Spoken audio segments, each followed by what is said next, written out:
is up, everybody? It is Monday, October 10th, 2016. This is Radio Tokyo.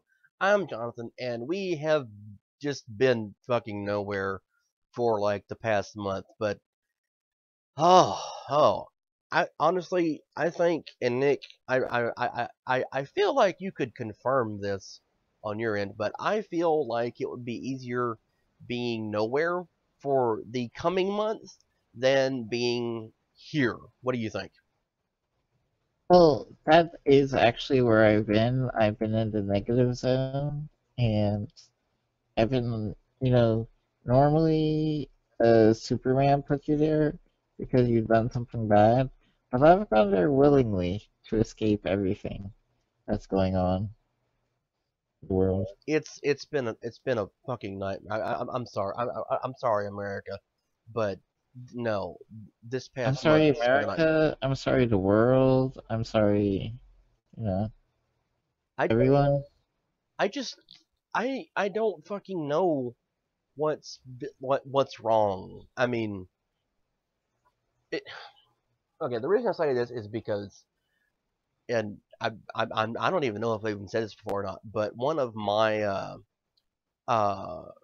all-time favorite comedians and heroes and whatever you want to call him is George Carlin. And I've realized now that I've gotten older that I say a lot of things that George Carlin would say.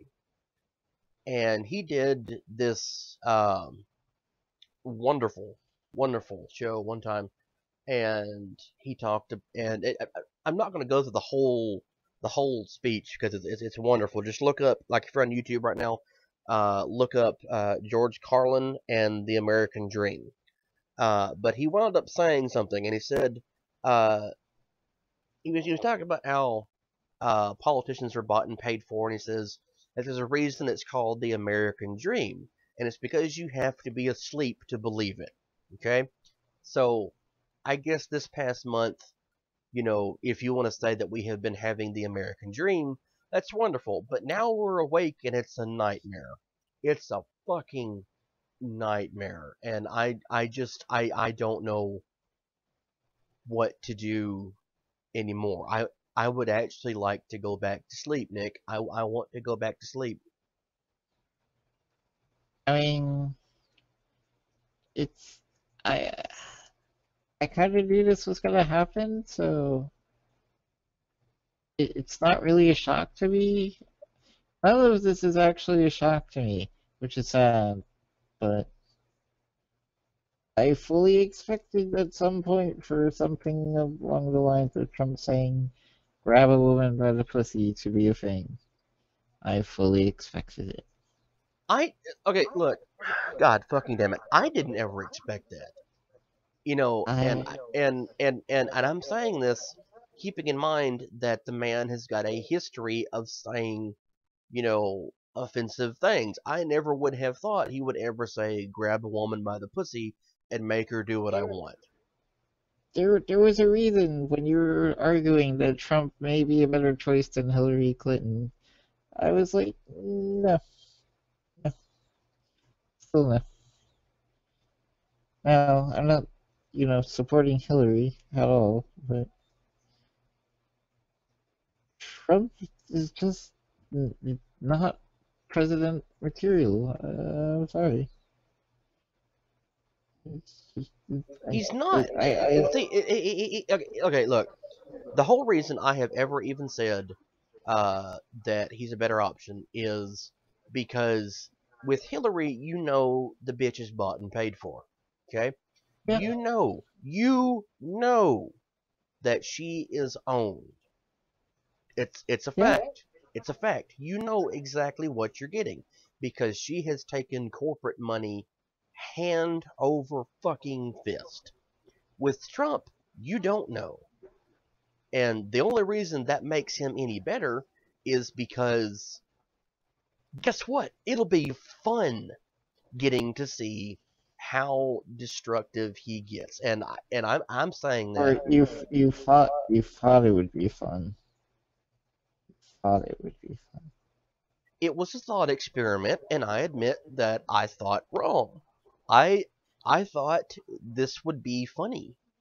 I thought that, every time we did a show, that we could have some amusing conversations and make fun of Donald Trump. Well, I mean, we can, but I mean, I thought it would be fun to, have this man run because he's done nothing other than reality TV, and it would be interesting and enjoyable. And no, it wouldn't be. Like the past couple of days, especially, I have come to the conclusion that I would probably rather vote for Hillary than this man.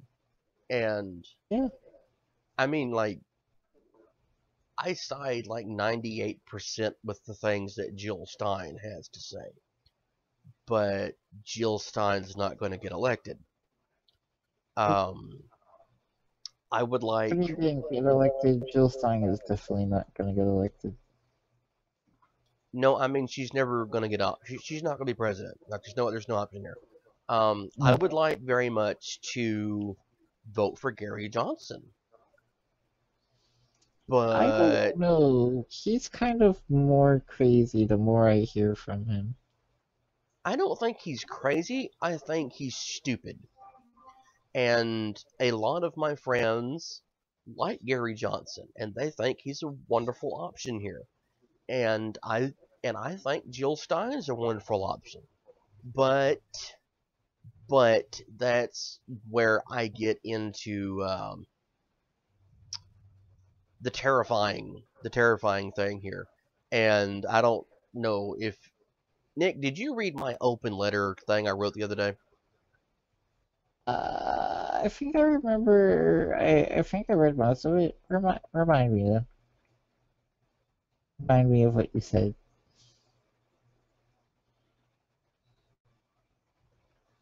Well, okay.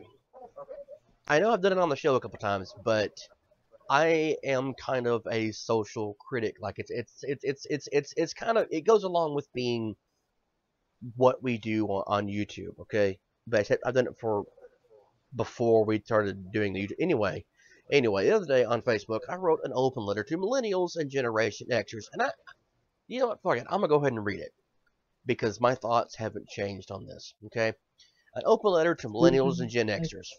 Y'all are some stupid people. I mean that. And I don't care if it offends you because I sincerely mean what I say. By the way, please understand when I'm reading this, I just imagine me saying it again, okay? Anyway, this whole thing is especially to those people who supported Bernie Sanders in the primary. Except, I mean, it's specifically for the Bernie or bust crowd. You need to grow up.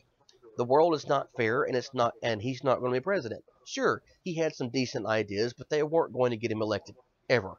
The popular vote can be damned. It's time everyone learns some basic truths about the elections in the country. The system is rigged against you from the word go. Politicians are bought and paid for, and the ones who hold the checkbooks aren't going to let you in their special club. Bernie not getting the nomination ought to have proven that to everybody. I said that because every Bernie supporter I know was and is in favor of campaign finance reform. It's unfair that someone with more money can simply give money to someone else because the initial person, held special interest and they can benefit from it. It's not new, and it's not something special to our current election cycle either.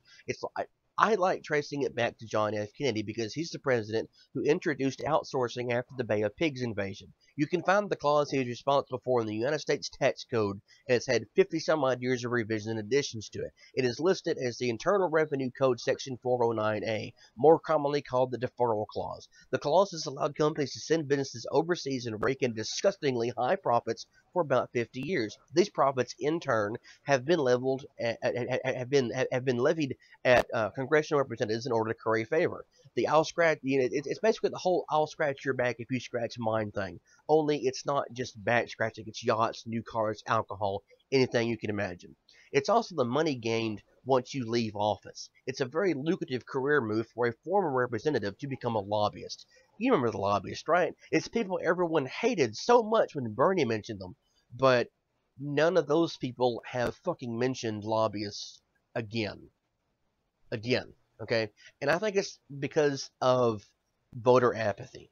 Uh, the upcoming generation, like the millennials and indeed my generation, Generation X, have just stopped caring.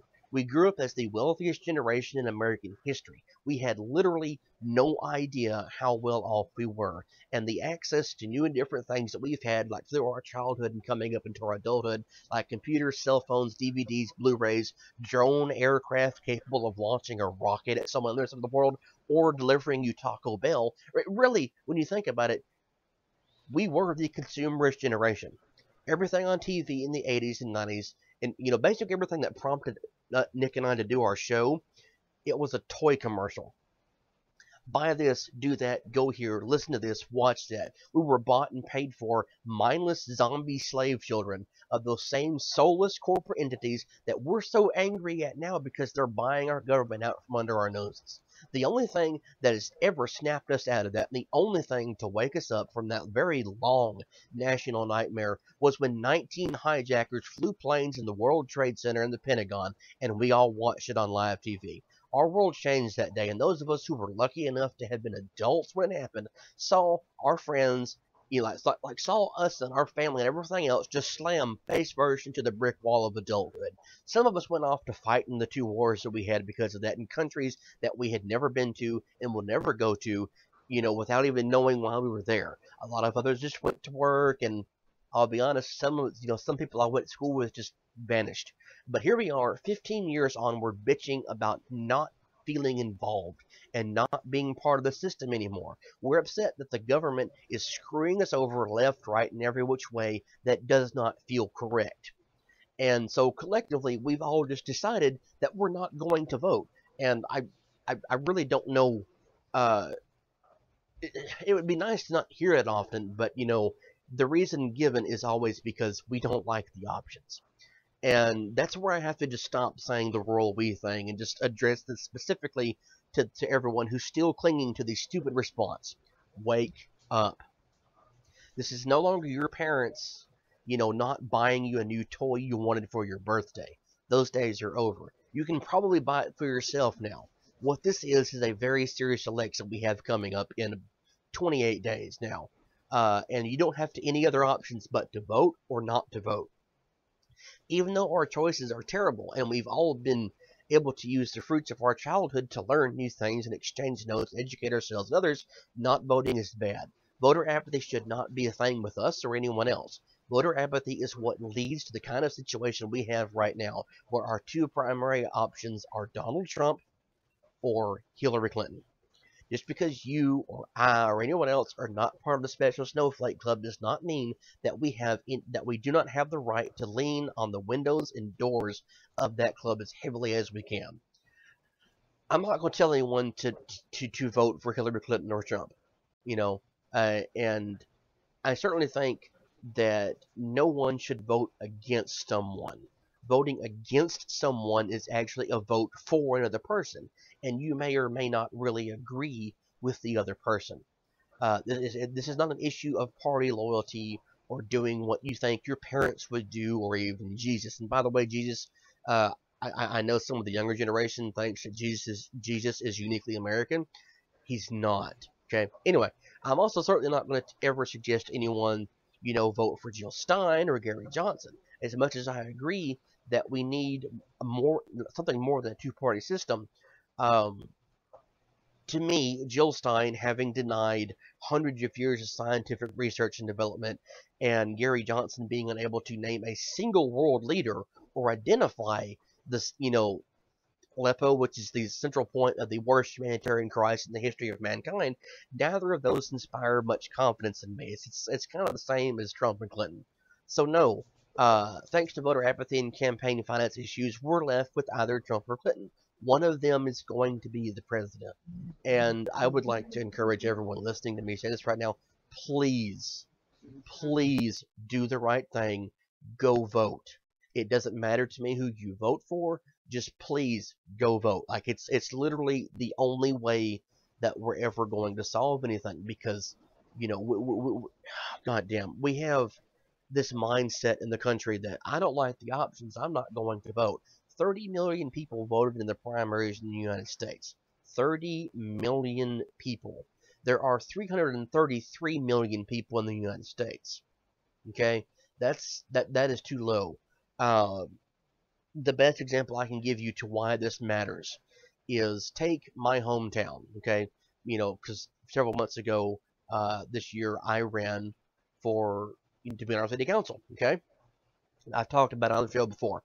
I ran. Okay, now if I had been elected and I was doing such a terrible job that people wanted me out of office, like they actually wanted me, to be removed from office, it would take 35% of the voters in the district I was running to represent to vote me out.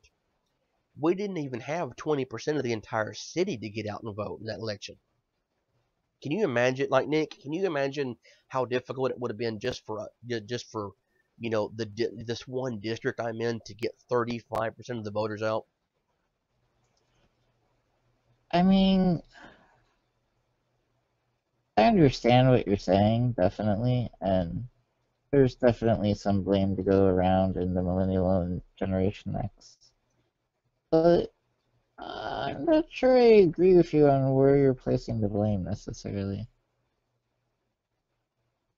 Because to me, I primarily blame the baby boomer generation for almost the entire mess that we're in right now. It is their And fault.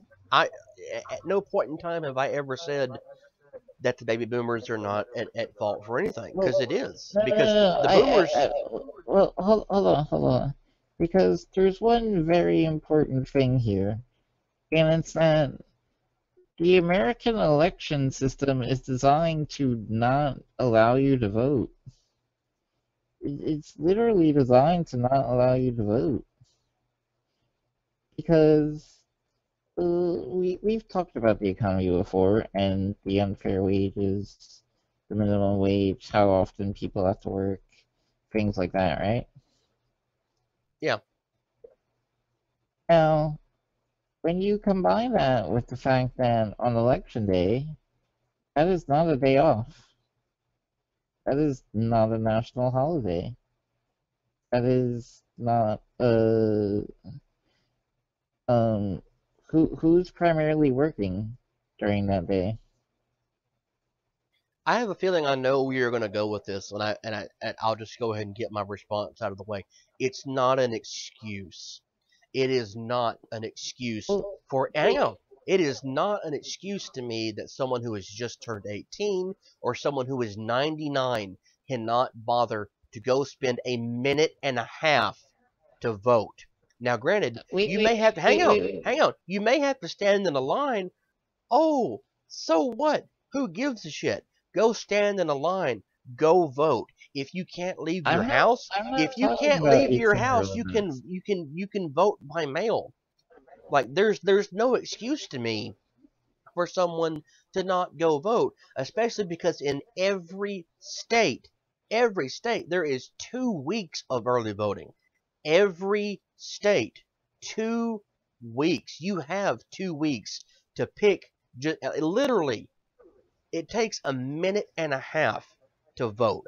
If you're voting electronically, it's faster. You just boop, boop, boop, and you're done. A minute and a half is about all it takes. Yeah, but There's no excuse. There's none. There's let's none. wait. Let's look at Europe. Let's look at Europe. What are the voting rates in Europe? What are the what now? The voting rates in Europe. Off the top of my head, I don't know. Okay, go look up some of the voting rates in Europe. Like I let's just pick any country in Western Europe.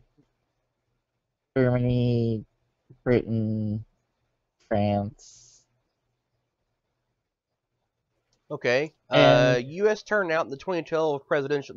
I just googled voter turnout in Germany. Okay. U.S. turnout in the 2012 presidential election was 53.6 based on 129.1 million votes cast and an estimated voting age population of just under 241 million people. Looking at the most recent national elections in OECD countries, the highest turnout rates were in Belgium, 87.2%, Turkey, 84.3%, and Sweden, 82.6%. This was Pew Research Center, August 2nd, 2016. And again, there's no excuse for voter turnout in the Wait, United States to no, be that low. wait. There's not. Why is it? But wait, why is it so higher? Why is it so much higher there? Because the people there actually give a good goddamn, because they realize democracy is an No, important thing. no, that's not true. No, the reason it's higher there is because they get the day off on election day, number Again, one. Nick, again, we have 2 weeks of early voting in the United States. Wait. Two I wasn't done weeks. yet. I wasn't done yet. Number two is it's actually illegal for you not to vote, which is one of the most interesting laws ever, but one of the only ways to actually get people out to vote. You have to threaten people to get them to vote. And I've read about this and researched this. You literally have to threaten people with penalties to get them to actually come out to vote. And it's one of the weirdest things in the world to me because I don't understand why you wouldn't want to vote. But apparently, that's one of the most effective ways to get people to come out to vote. You give them the day off, number one, and number two, you threaten them. It's weird, but No, it no, works. no, no, no. We have a 2 week period here, and I feel you were probably taught this, and in fact, I know most everyone I've ever spoken to was taught this at school. We were taught how important it was for us to get out and vote. It's important to go vote. It's your Yeah, voice. And I say yeah. this knowing that my vote doesn't fucking matter. It doesn't matter. I could vote for anyone I want to for president. Anybody from any party, whether it's in the primary or it's the general election here in the state of Texas. It doesn't matter who I want to vote for. Okay? And there's a reason for this. The Electoral College has fucked everything up. But that's a huge, long story to get into later. Um, the Well, I reason, mean, the we've got all hang on. kinds of things. Wait. We've got gerrymandering. We've got the electoral Yeah, college. but the We've reason got my hang on, all the reason kinds my of hang on, things. damn it, the reason my vote doesn't actually matter on the national scale is because Texas for several years now has been a Republican-held state. Okay, the Republican Party will pick a nominee, and without failure, it has been whomever the Republican nominee for president was nationwide without failure. And therefore, automatically in Texas, since Republicans are in control, there you go. Automatically. I could vote for whoever I want to. It doesn't matter. Because the party has already picked. So the party in Texas is already backing Trump.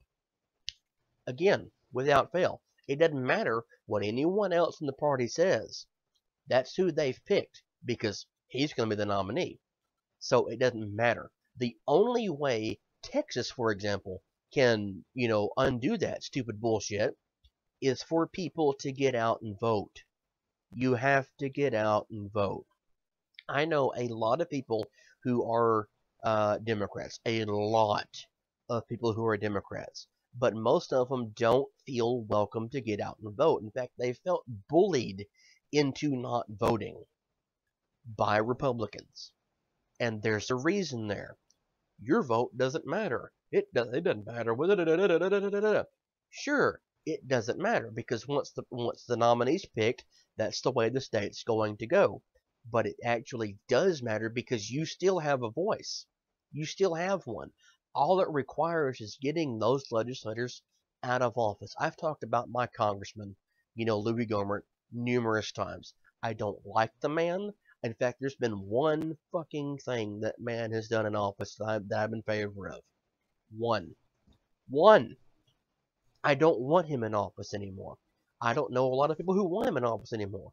But yet he still gets in office. And we sit here And we sit here and we sit here and we blame it on the money he takes in, and we blame it on everything else. But no, it's voter apathy. That's all it is. That's all it is. That explains everything else. You shouldn't have to threaten somebody. You shouldn't have to give them a day off because it's the easiest thing in the world to do, because you have 2 weeks and then you have election day itself in the United States. And we have multiple elections here. People could have voted in the primary and said, I vote in the primary. That's it. Not going to worry about it. If we have a runoff, vote in the runoff if you want to. If you want to vote in general election, that's fine. So all in all, in the primary, 2 weeks of early voting for that, voting for in the primary, and then you had an actual day where you would go vote. So you had 2 weeks in a day, and then you have during the general another 2 weeks and a day. So you're looking at a month out of every election year, especially presidential elections. A month, goddammit, is devoted to this shit, and people still don't want to get out and vote. That's embarrassing. There's no excuse. There's none at all. It's embarrassing. We have the right and the privilege to be able to get out and vote freely, but people don't want to. And then they sit back and they bitch and they bitch and they bitch and they bitch and they bitch, especially about Donald Trump and the things that Donald Trump has said about women, or Hillary Clinton's emails. Da da da da da da da. Motherfucker, get out and vote. If you don't want them in office, get out and fucking vote for somebody. Do it. Jesus.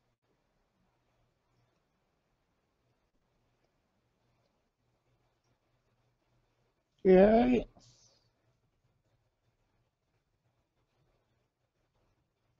I mean, I completely agree with you. People, of course, have to take responsibility. And if you don't vote, well, then shut the hell up. Because, unless you are under 18, then by all means, please voice your opinion. Because, you can't vote yet. But other than Well, that, shut the hell up. see, what we could do is only the people who don't vote are the ones who get to complain. Just going back to George Carlin for a second, because Carlin didn't vote, and someone told him, "Well, you don't vote. You don't deserve to complain." Yeah, he does. Yes, he does.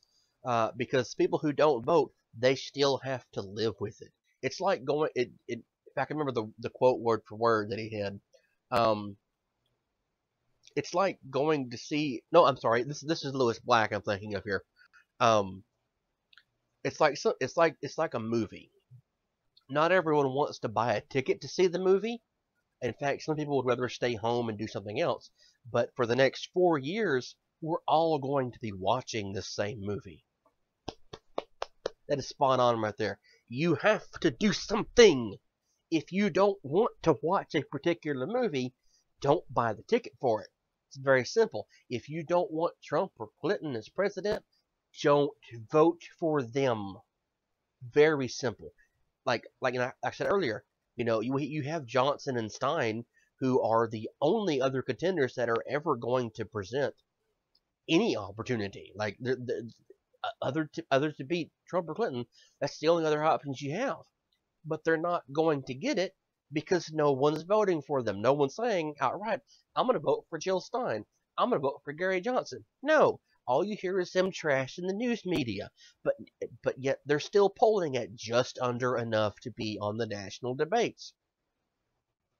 It's like Lawrence Lessig several months, like goddamn last year, when it was getting time to have the first actual debate set up. He was told that he was not going to be able to be in the debates. Why? You had, I think it was like 17 fucking Republicans on stage at one time. The first debate in August of last year. August of last year. Think about that. That was the first debate in August of last year. So you had like 17 people on stage, but you couldn't have Lawrence Lessig up there. You couldn't have him. Instead, you had I've already forgotten the other assholes that were up there with Mrs. Clinton and Bernie. Because they don't matter. But we can't have Lawrence up there because he's not polling properly enough. Fuck your polls. Let the man get on and debate. And that's something I Sadly, agree with. Sadly, That, I know who that asshole is because he was the governor of Maryland. I would never but vote for him again. but see, this is something that I agree with Jill Stein. Open the debates up. In fact, Gary Johnson's even said open the debates. Yes, open the debates. Let them on stage. It's important. It's democracy. But no, people feel like they're pigeonholed into one of two options, and you are. You are pigeonholed into one of two options because you won't fucking get out and vote and do anything about it. Yeah, God damn, I hate people sometimes. I mean, like I said, I get what you're saying. I agree with what you're saying. However, at the same time, I know the nature of people is just, they're not going to do it. They're not going to change what they do. We, we, and so, there's a reason that Europe has incredibly high voter turnout compared to America. And it's because of the system they set up. Should you have to set up a system? No, you really shouldn't.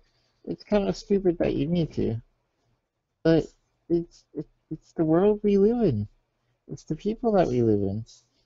And there comes a point in the question that, like, what do we need to get the vote out? Because I I need these people to start voting. I'm gonna be honest.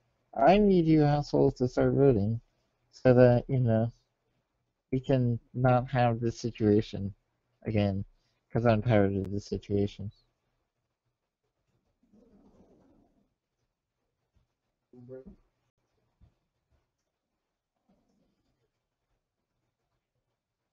I mean,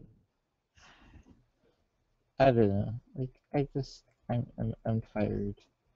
Very. I honestly am not paying attention to things anymore, really, because I know what's going to happen. There's there's going to be embarrassing thing after embarrassing thing said, and we're just going to look like a country that's really dumb. We look like the assholes the world wants us to believe. The world wants to believe that we are. Okay, look, I'm gonna give everyone a reason to actually vote. Okay, here's the best reason I can possibly give you. Rodrigo Duterte is the president of the Philippines now. He ran on the platform of being better than Hitler. Just keep that in mind. His platform, no fucking joke here, was being better at Hitler at killing people. And now that he's the president of the Philippines, okay? Since his election, he has compared drug dealers and drug users to the Jews. He's promised to execute 3 million drug users and abusers and dump their body in Manila Bay. Keep in mind, this man was elected to this position, okay? Thus far this month, which by the way we're only 10 days into, 400 people have already been killed, with another 100,000 either being arrested or turning themselves in to avoid being shot dead in the streets. Duterte is now threatening to expel the United States military forces from the Philippines territory, which, by the way, he can legally do thanks to the Enhanced Defense and Cooperation Agreement, otherwise known as the EDCA. Just because he feels like it, okay? He didn't have to have a reason, he just can. His reasoning for doing this is because the United States has not answered in a positive manner his request to help us execute drug users. So, to kind of fuck with us, he's reached out to China and Russia for help. Russia hasn't really, said yes or no, but they're still acting interested in him, okay? China's response is a little more surprising. According to Chinese Foreign Ministry spokesperson Gin Shuang, under the leadership of President Duterte, the new Philippine government enacted policies that prioritize combating drug-related crimes. China understands and supports that. We stand ready to have anti-drug cooperation with the Philippines and formulate a common action plan for it. The Chinese government is resolute in cracking down on drug crimes. With clearly defined policies and notable achievements, China is a staunch force in the international endeavor against drug crimes. So, in other words, China says that killing these people is a swell fucking idea. But seeing as, we, the United States, are refusing to help, Duterte is threatening to kick us out, which would mean a lack of capability to respond to any conflict that arose in Asia as a whole very readily, as our only base between the Philippines and the mainland U.S. is actually in Pearl Harbor. And since, I mentioned Hitler earlier, think about this for a second, okay? Our only base of operations between a possible threat in Asia and the mainland United States is Pearl Harbor. Anything sound familiar yet? Anyway, our presence there is actually a boost to Duterte. Surprise. Because we've been providing his government and the government before his, the government of the Philippines essentially as a whole, with arms, ammunition, and equipment for the conflict in Mindanao, which is being fought against local Islamic terrorists and the Philippine army. Duterte has threatened to end the conflict if we don't help him murder people by just letting terrorist attacks happen at U.S. military installations in the Philippines. He's threatening to pull Philippine forces away and let the terrorists win because we won't help him. Okay? The point being, this is an incredibly dangerous situation to be in, and our only real option here is a coup in which we install a leader in Duterte's place that would be favorable to our interest. And people in the United States, for some reason, other than being one, being made aware of what's going on in the Philippines, and two, giving a good goddamn about it, are surprised that Donald Trump has used derogatory and sexist language towards women. That's what our population is focused on, is what Donald Trump has said and done to women, rather than actual issues. And if you watched the debate last night, you saw that shit firsthand. That's all that was. That's all it was. And it's embarrassing, goddamn. Yeah, I worry about saying CUDA. These are dangerous things. Also, we already have a bad reputation of coups. But seriously, think about this for a second. We're all surprised that Trump said he could grab a woman by the pussy. Okay. I wasn't surprised. I was not Well, you surprised. weren't, but the average person was apparently surprised by this. So, if it's surprising that he would say something hostile, why? Uh, One, where did that idea come from that he's never hostile or offensive? But why would you risk putting him in the White House? Especially See, after last night. I wouldn't. I really wouldn't. Because that's literally the reason I would not vote for Trump. It's because he could easily cause an international incident. Just amazingly easily. He could. There He have really been could. wars. There have been wars fought for really dumb reasons before, including insulting people. There have been And see, wars fought like for what bothers insulting me people. is all this time he has done nothing but talk shit about China left and right. You know what? That's fine. China has had some fucked up policies in the past, and they still do right now. But the reality is that China is an emerging market. China has basically, in the past 10 years or so, pulled themselves out of their state that they were in. Now, granted, they're still a communist country, but China has flipped itself upside down. There are millionaires and billionaires being made there every day. Every day. These people have got tremendously large sums of money that they want to spend. Private individuals have got money they want to China spend. is a world power. China is a world power.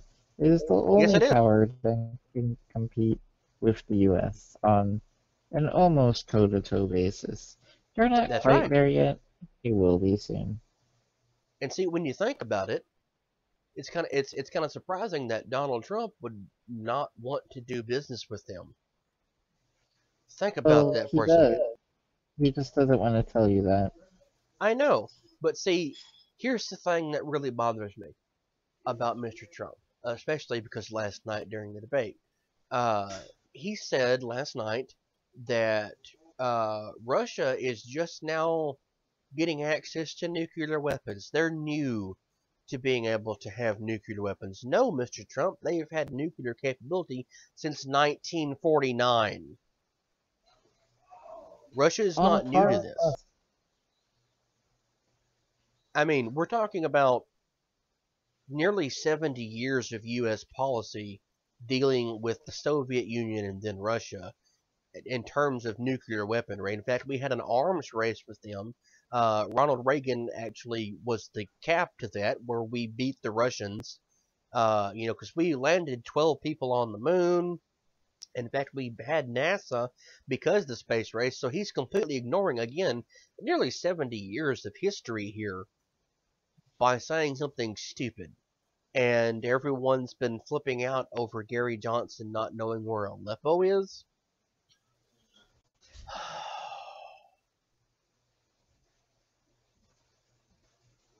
I don't fucking know what to do anymore. I really don't. And what really bothers me, and I, I don't even want to bring this shit up, but I kind of have to. A while back, Trump actually uh, posted some tweets. I'm sorry for clearing my throat just now. Anyway, several tweets about former Representative Anthony Weiner. He called him a sexual pervert and said he has zero business holding public office. Now, the only reason I'm getting into this is because it's important somehow, especially after yesterday, to discuss what Trump had to say. Okay, so he's called Anthony Weiner a sick puppy who will never change, and 100% of perverts go back to their ways. Sadly, there is no cure. So, Nick, what do you think about this? Like, just do you have any idea where I'm going with this? Hmm. Donald Trump should apply his own words to him. He should. He actually should. But no, where I'm going with this is back to the debate last night. And the reason I'm going back to the debate last night is because I want everyone to understand. Okay, now look, you and I have said some terrible things about Trump, arguably, right?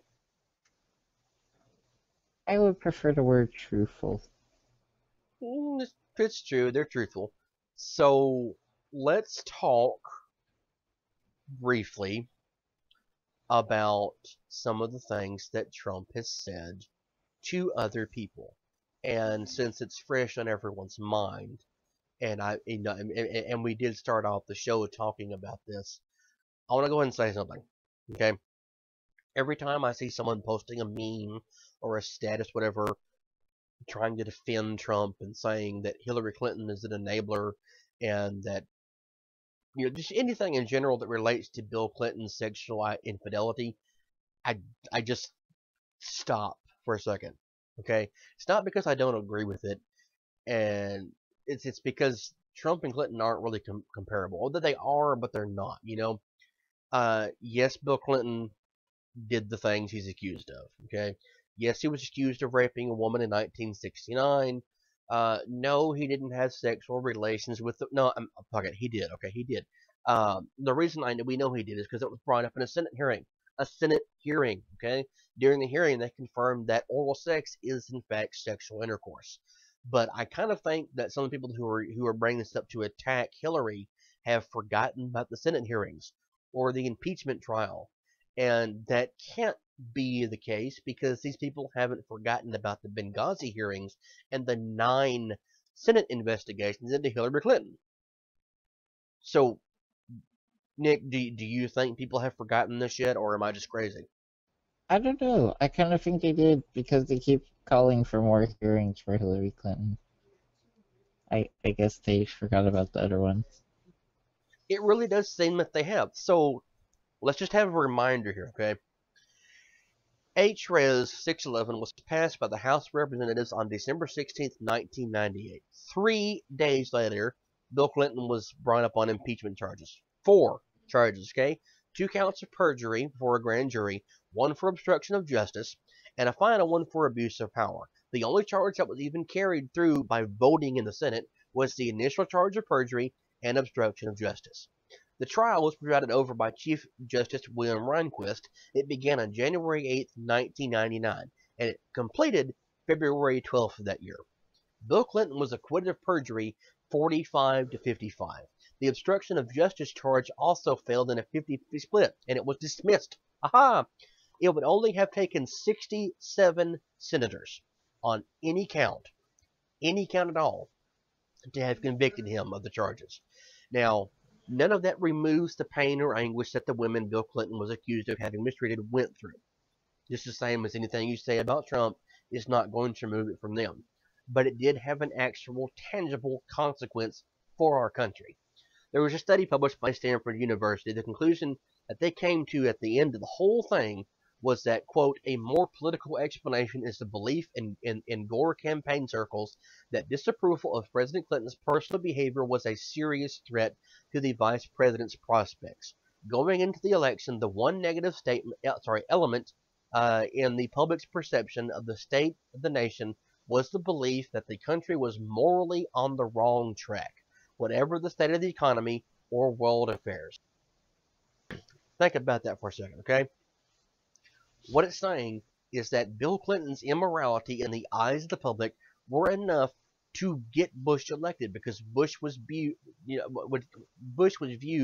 as being morally superior to Al Gore.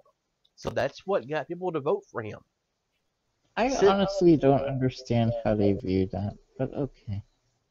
Well, since then, we've always judged our incoming president, or even the nominees, by the standard of the last one, right? And the last time I checked, there's no rape accusations against Barack Obama. He's never been accused of sexually assaulting someone, or sexually harassing someone, or groping a woman in public, or saying lewd things. Ever. Ever. That I'm aware of, okay? So, if we're going to do this whole moral comparison to whomever has held whomever the current office holder is, then that would mean, arguably, that Obama's a better choice than Clinton or Trump, wouldn't it? Yeah, I would say so.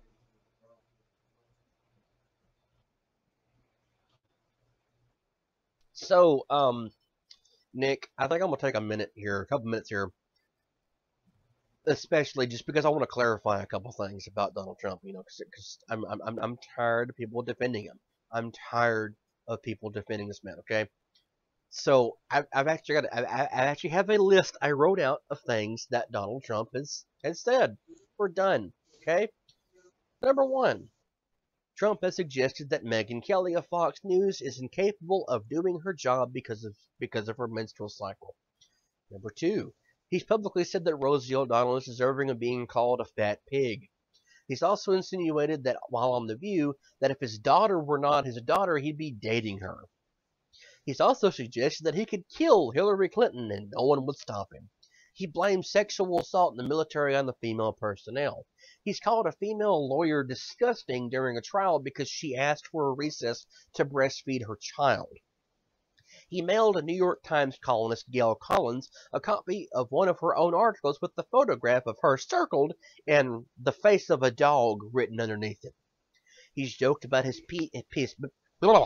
thinking about this bothers me. He's joked about his penis being impressive when compared with that of a transgender Miss Universe contestant. He suggested to a contestant on The Apprentice that it paints a pretty picture. Thinking of her on her knees paints a pretty picture. He threatened to shut down the federal government if non-profits women health care facilities such as Planned Parenthood are allowed to remain open. He's openly referred to women as like Megyn Kelly as a bimbo. He suggested that no one would vote for Carly Fiorina because of her appearance. He suggested that women who get an abortion should face some form of very harsh punishment. And speaking of Megyn Kelly while I'm thinking about her, he apologized to Megyn Kelly for his remarks against her during the first debate by saying, "You've been called worse." He referred to another Miss Universe contestant as Miss Piggy. He insinuated that he was sexually attracted to Paris Hilton when she was 12. He openly remarked, in fact, he openly remarked that he was glad to have watched her sex tape and he enjoyed himself.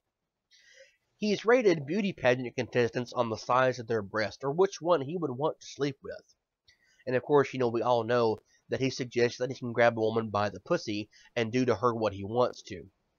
He has said numerous times over the years that he is wealthy enough and powerful enough that no woman will ever deny him, and that he would not be concerned if she did because it wouldn't stop him. This man is a sexist. This man is a misogynist. This man is there's no other way around it, you know. And if you think that Bill Clinton deserved more for what he did and that Trump should be president because it was just words, then you might need to take a step back and just think about what the fuck's going on here. Okay? Donald Trump is unfit for president. I'm sorry, he is. It's just the truth. And I'm not saying that because I think Clinton's better. But since a lot of people have rationalized it by saying that you have to go with the lesser of two evils, the lesser of two evils would be Hillary Clinton to me. Yeah, I mean that's the only way I can view it, honestly.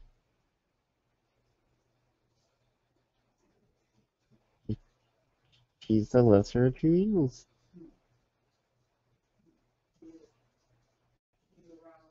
I I I honestly don't even know how it's a question or a debate.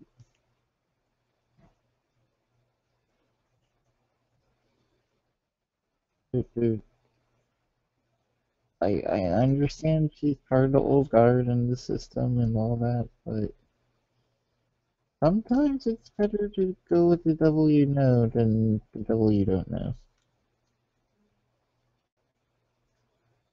So, Um, now that I said that, let's talk about Mrs. Clinton. Now, I'm not going to go in depth here because we've discussed Hillary enough, and I'm okay. Look, goddamn it, fuck it. I'm tired of hearing about Benghazi. I'm tired of hearing about emails. Okay, there's a reason for this. There's a reason I'm tired of this. Okay, 30,000 emails were deleted out of like 130,000, however many emails it was total that she had. Okay, during the 9 Senate investigations, into Mrs. Clinton and her emails by Trey Gowdy, they found a grand total of 8 emails, 8 that contained classified information. Only 3 of those emails were actually marked. No, I'm sorry. I'm sorry. My numbers are wrong here. 113 emails that were classified, and it was something like 5 or 8, whatever it was. Anyways, some number like I'm sorry. I've kind of slept since. Anyway, point being, there was only a handful that were actually marked as being classified. Okay, so out of however many it was that was found, only like somewhere between 3 and 10. I'll put it that way. Were marked correctly. Marked not by Mrs. Clinton, but by the sender. Okay, so all these emails that were sent to her were not marked as classified information. That to me is a larger problem than where the emails were stored, because Colin Powell, Condoleezza Rice, and a bunch of other people who are Republicans, mind you, have kept their government emails on their own private server. So if we're going to point fingers at her, let's just be realistic about this. The emails were not marked as classified. That's not her doing. It's a problem. I admit it's a problem, but it's not a very big one when you think about the other things that are going on. And that's where you think, oh, what about Benghazi? What about Benghazi? Hillary Clinton was Secretary of State. And I'm sorry, but you can go on the internet. You can Google this right now if you want to, and look up the responsibilities of Secretary of State. Nowhere, nowhere in there will you find anything that says that Mrs. Clinton, while Secretary of State, or John Kerry right now, or any other one that's ever held the position, has ever been able to make military decisions. Benghazi was a military decision. The the alleged stand down order would not have come from Mrs. Clinton. It would have come from the president, because the president is commander in chief. Okay?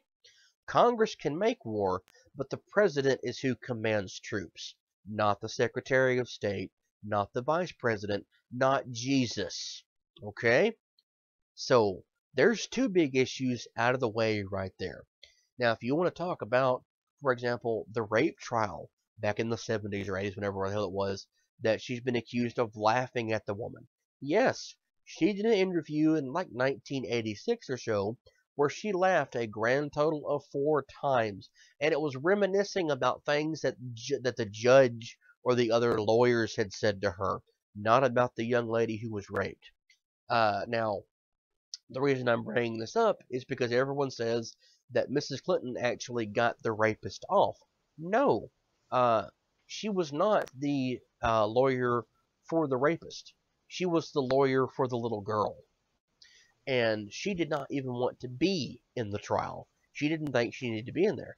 But there was a request for a female lawyer by the rapist. So she was picked by the judge. The judge picked her, not anyone else. She wasn't appointed by the state. Okay?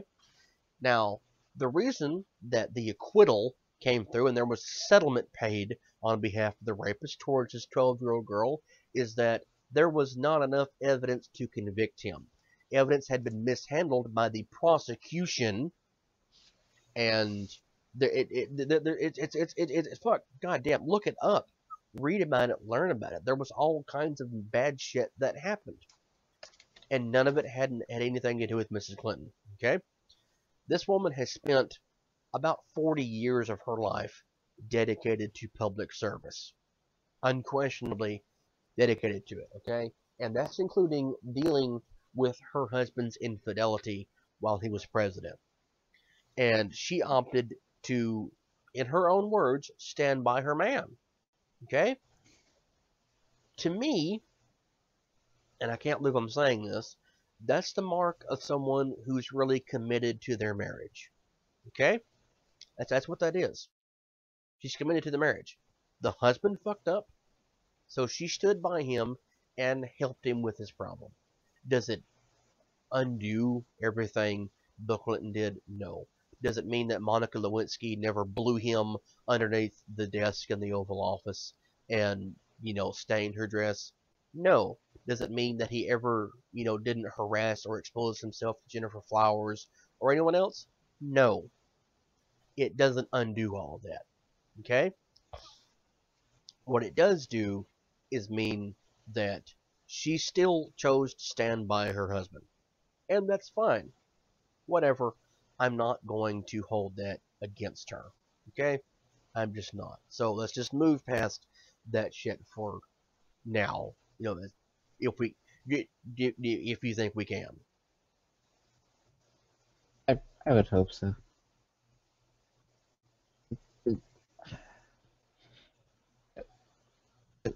Keep the way people keep commenting on how she acted during Bill Clinton's infidelity is just kind of mind-boggling to me, especially with how Republicans often preach about, marriage, keeping marriage together, and women supporting men or needing to support their husbands and men, and things of that nature, and it's very confusing to me.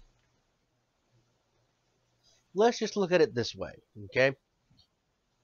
Like you said, especially a lot of Republicans will talk about having stable marriages and how home life and everything is important. Even Donald Trump has talked about that. Donald Trump has been married 4 times. 4 times. He has 5 kids. They're all by different women. 4 times, okay?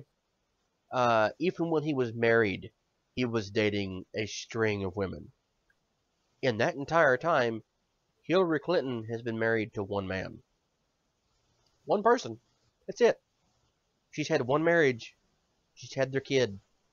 In the entire time, Donald's been married 4 times. There is no double standard. Well, no, let me rephrase that. There is a double standard. There absolutely is one in this instance. Because for someone who's maintained a marriage, despite the fact that her husband cheated on her while president of the United States, everyone acts like it's her fault. It's just her fault. Well, she didn't satisfy him enough. She's too ugly. No, no, sorry. I'm not going to take the feminism road here and say that this is evidence of rape culture or anything else. I'm going to say it like it is. It's bullshit. It's bullshit, and it's not okay. Okay? Just because she's a woman doesn't mean that she's deserving of that shit. That makes you sound like Donald Trump if you think that. But then again, I understand why it would make you sound like him, because odds are you're fucking voting for him, and that's an embarrassment to me. Yeah, I mean, I still know people that are voting for Donald Trump, but I just, uh, it's your right, your freedom, and do what you think's best, but I just can't, in good conscience, ever think to vote for him. No. Just no. Did I miss any of her scandals, Nick? I don't think so. I don't. The trail of dead bodies that people like to talk about, I guess. Oh, yeah, the dead people that no one's ever found, or there's never been evidence found of it. In fact, the former editor-in-chief of my local newspaper is actually friends with the Clintons. He's known them since he was a young man living in Arkansas. In fact, he lived in Hope, Arkansas. He grew up with Bill Clinton. Never heard that before. Ever. Uh, there's never been any evidence shown about it. People die all the time, okay? SEAL Team 6, the team that went and killed Osama bin Laden, supposedly they've all been killed since then. Yeah, what about it? They're in the military. We were in the middle of a war. It's kind of natural for people to die in war. There's no conspiracy there. It happened. Okay? Now, were they killed on purpose? They could have been. I don't know. But it's in a time of war. We were at war. We were fighting terrorists, and we're talking about people in the military. Again, it's expected to have casualties in war. We're not talking about steel beams melting in a fire caused by jet fuel level of conspiracy here. This one's kind of easy to figure out. Okay? It happened. Now, the other, thinking about that one made me think of the whole thing about them stealing China from the White House. Yes, they did do that. They took several things from the White House. And you know what happened, Nick? What's that? They got caught. They got caught. And they had to give it all back. And they made the excuse of, well, we thought it was ours to keep. Because, like especially the China set, because there's been a China set made for every president since, I don't know, I forget when it started. But they thought, well, it's ours to keep. We'll donate it later or whatever. Because it's not like we haven't ever done stuff like that for presidents before. Let them keep their things because it all belongs to the people, and eventually it's all going to go wind up in a library. Even ask Richard Nixon and his tax returns. Haha. Anyway, they kept certain items, and they were found out. They're like, no, it needs to come back. So the Clintons returned everything within like a year or whatever, how long it was. But they returned everything, and they paid a fine on top of it. So can we move past that now too?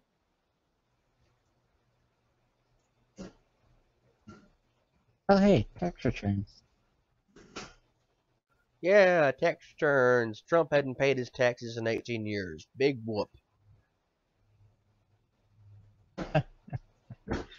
Uh, He wants to lower the tax rate to I'm just so 15%. fucking sick of this election. I want it to be over. I really do. I've never really wanted to kill myself more than I had this election cycle.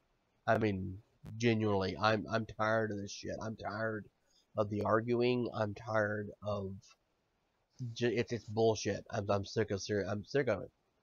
Well, we could talk about something more fun on the next show.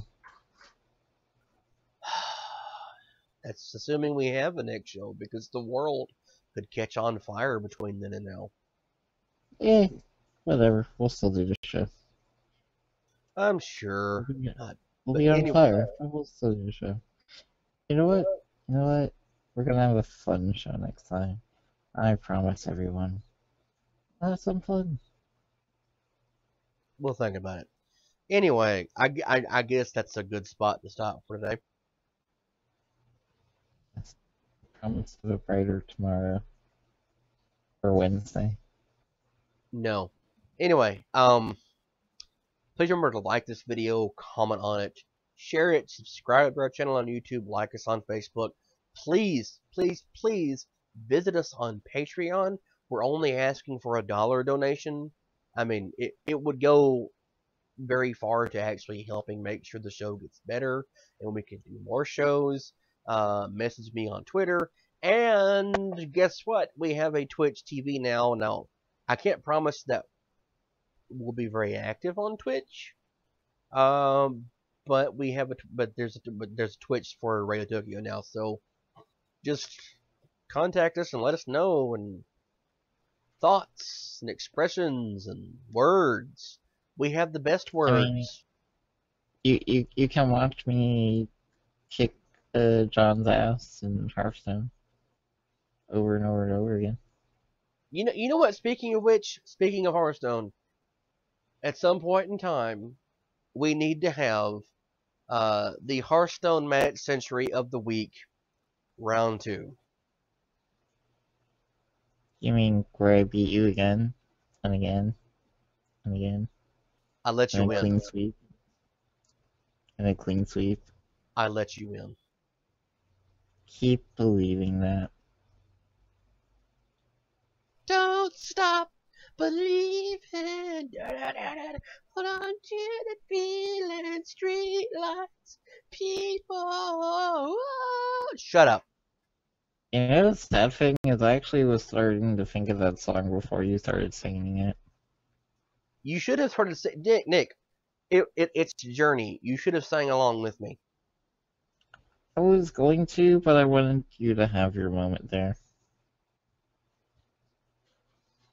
You just don't know the words of the song, Nick. I know how it is. I know the words to the song. Sure. Anyway, I guess that's gonna be it for today. So. I'm all sad now. Like, goddamn, I have depressed myself doing today's show. Hey. No, just be that small town girl. No. Living in a lonely world? Yeah. Sinner in a smoky room. Smell of what? Cheap perfume. I love Journey. Who doesn't love Journey? Republicans. Donald Trump. Yes, Donald Trump hates Journey. There we go. We've established it. There we go. It's true. I know it. You know it. Everyone knows it.